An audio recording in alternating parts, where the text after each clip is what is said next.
Selamat pagi. Ya, pemirsa, di tengah pandemi seperti saat ini, kita dianjurkan untuk tetap di rumah aja. Nah, kali ini kami akan menghadirkan sebuah tayangan yang mungkin bisa menjadi sumber inspirasi Anda. Kegiatan apa saja yang bisa Anda lakukan ketika mengisi waktu senggang Anda di rumah?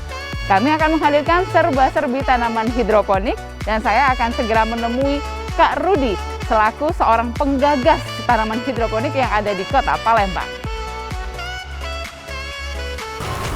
Selamat pagi, Kak Rudi, apa kabarnya? Selamat pagi.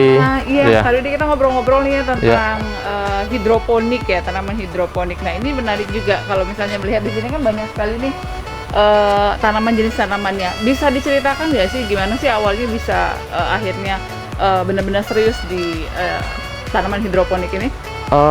Awalnya sih hobi ya. Kalau dulu hobi saya suka nanam dari instalasi kecil dulu biasanya. Instalasi kecil, nanam sempat gagal, terus akhirnya berhasil instalasi kecil. Dari instalasi kecil, saya pikir ya kita ada lahan luas, dan ya kita buat gitu. Kita buat, pertama kali kita buat gini, kita coba dulu menanam, gagal kenapa? Karena kita belum terbiasa dengan yang besar. Karena dari dulu kita tanam yang kapasitas kecil dulu. Kapasitas kecil ke besar jadinya kaget kita. Jadi ada banyak kendala seperti hama, seperti apa, kita nggak bisa kendaliin.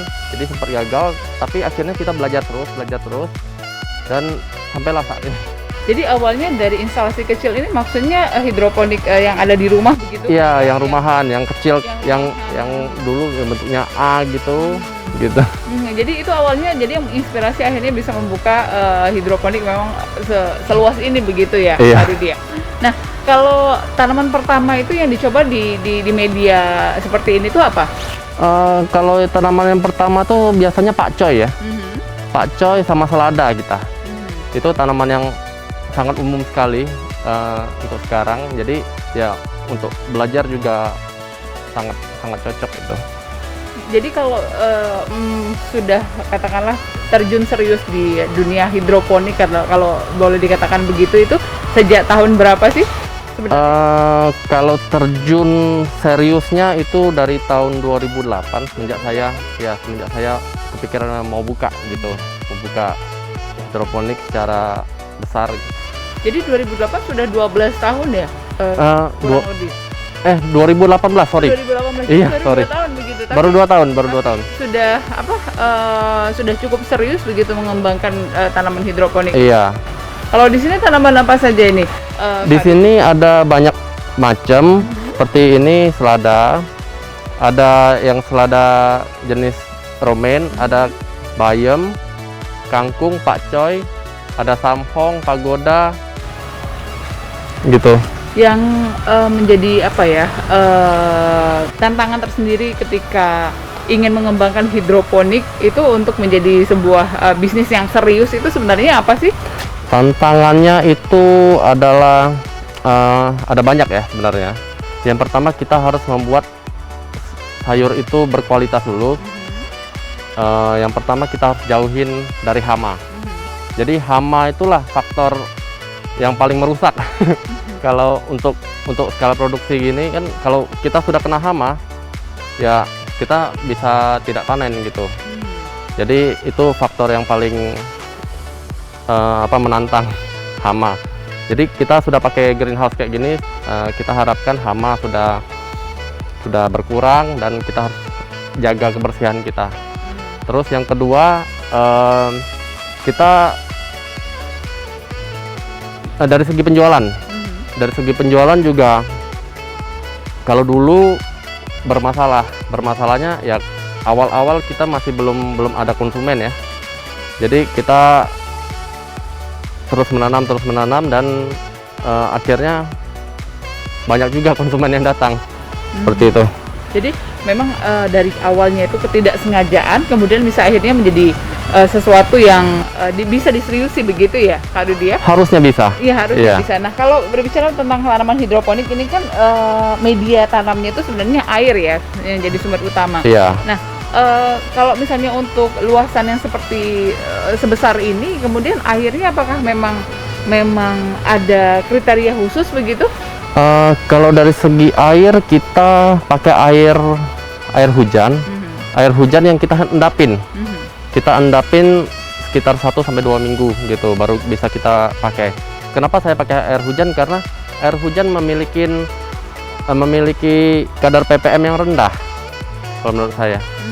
Jadi kita sudah tes ppm di bawah 100. Jadi kan tanaman hidroponik kita memakai pupuk yang namanya AB mix. Jadi AB mix itu adalah pupuk yang dicampur dan memiliki kadar ppm tertentu untuk setiap tanaman gitu. Jadi mudah di-adjust. Nah, kalau misalnya ini usia tanam masing-masing sayur mayur ini kan berbeda-beda. Kalau ini selada air ini biasanya masa tanamnya berapa lama? Kalau untuk selada sekitar 40 hari. 40 hari. Iya. Kemudian kalau kangkung? Kalau kangkung lebih singkat waktunya. Jadi sekitar 2 minggu sudah bisa panen kita. 2 minggu sudah bisa panen. Nah, ini kan berbeda-beda, kemudian juga sudah apa ya, sudah katakanlah punya kekhasan tersendiri karena memang ditanam di media air, kemudian juga dirawat sedemikian rupa sehingga meminimalisir adanya hama dan lain sebagainya. Nah, seperti apa sih sebenarnya pemasarannya kepada masyarakat saat ini mengenai tanaman hidroponik ini? Ya, kalau pemasaran saya pertama kali terjun ke sini, saya sempat bingung sih sebenarnya.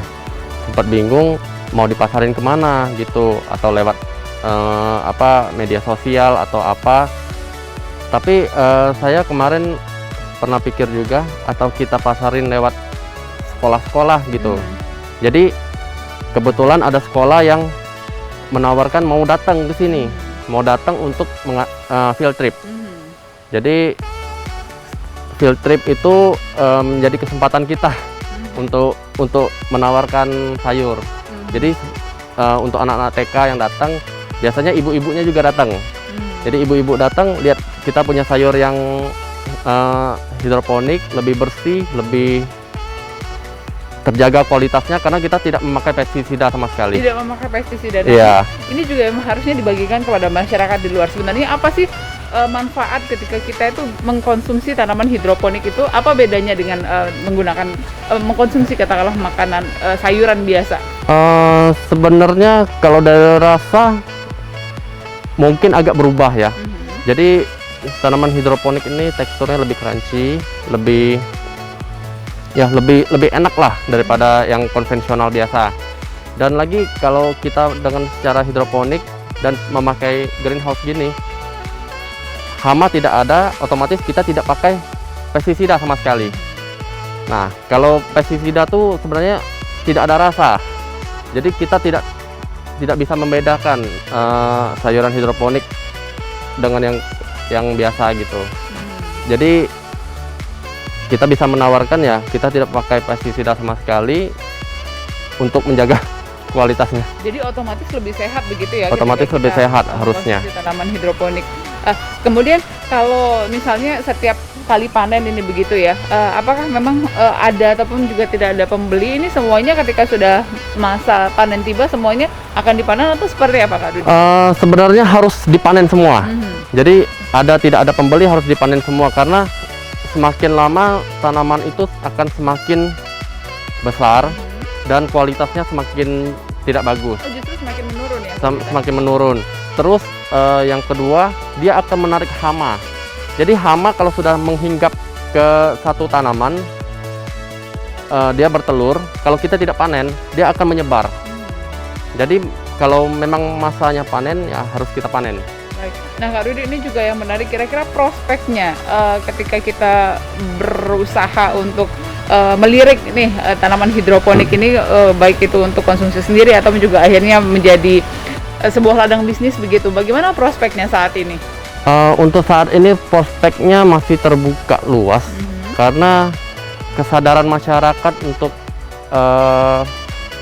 mengkonsumsi tanaman hidroponik ini semakin meningkat ya, semakin meningkat karena bisa dilihat dari kualitasnya, tidak bercampur sama tanah karena bakteri yang ada di tanah juga bisa menempel di daun kalau kita cuci tidak bersih.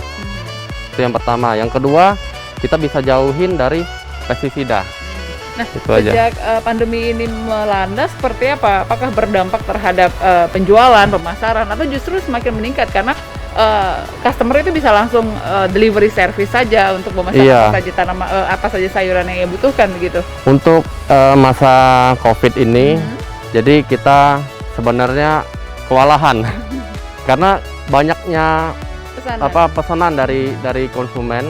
Jadi sebenarnya kita kewalahan untuk menyediakan tanaman ini, jadi sayuran. Tinggi sekali permintaannya. Iya.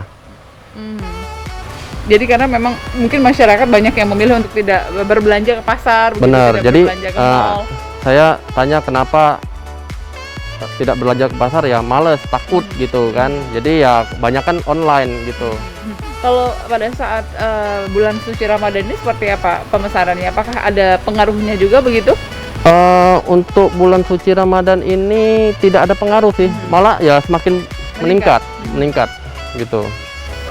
Tipsnya apa sih untuk bisa katakanlah tanaman hidroponik ini hasilnya baik, kemudian juga pemasarannya juga baik dan juga bisa menguntungkan begitu, tidak terlalu banyak katakanlah apa yang dikhawatirkan tadi seperti hama, telur dan lain sebagainya. Tipsnya sebenarnya kita harus disiplin aja. Disiplin memantau dari segi pembenihan, dari segi pemindahan tanaman, dari segi perawatan kita harus disiplin. Kalau kita tidak disiplin, kita tidak tidak peduli sama tanaman, ya hasilnya tidak akan bagus gitu. Yang paling harus diberikan perhatian itu pada saat pembibitan atau justru pada saat masa akan panen begitu? Jadi yang paling penting itu adalah masa pembibitan. Jadi setiap tanaman yang besar-besar kayak gini, masa pembibitannya yang bagus. Kalau masa pembibitan kita tidak bagus atau hancur, tidak akan jadi seperti ini tanamannya. Jadi memang pada saat masa pembibitan itu yang paling penting. Paling pentingnya paling ya penting. Begitu ya. Nah, kemudian apakah pernah merasa mengalami gagal panen begitu? Pernah. Apa itu penyebabnya? Kita walaupun memakai greenhouse ya, kita sering terkena jamur. Karena kita tidak memakai pestisida, ya itu kendala yang kita hadapin. Terkena jamur, terkena ya dari angin membawa spora jamur, jadinya tanaman itu seperti ada yang patah batangnya atau yang daunnya kena mata kodok gitu, ya sering. Tapi ya memang harus kita rawat terus gitu. Jadi harus segera bertindak cepat begitu. Iya, dari segi pembersihan juga memang harus dilakukan setiap kali panen gitu. Kita lakukan pembersihan. Baik, Kak Rudi, lalu apa harapannya ke depan ini terhadap pemasaran dari tanaman hidroponik? Ya harapan ke depan ya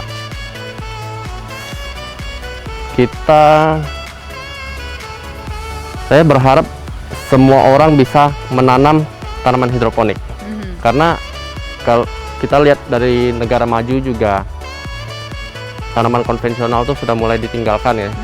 Karena dari ya faktor-faktor yang ini, dari kotor, terus pestisida, jadi kita harus beralih ke tanaman yang sehat.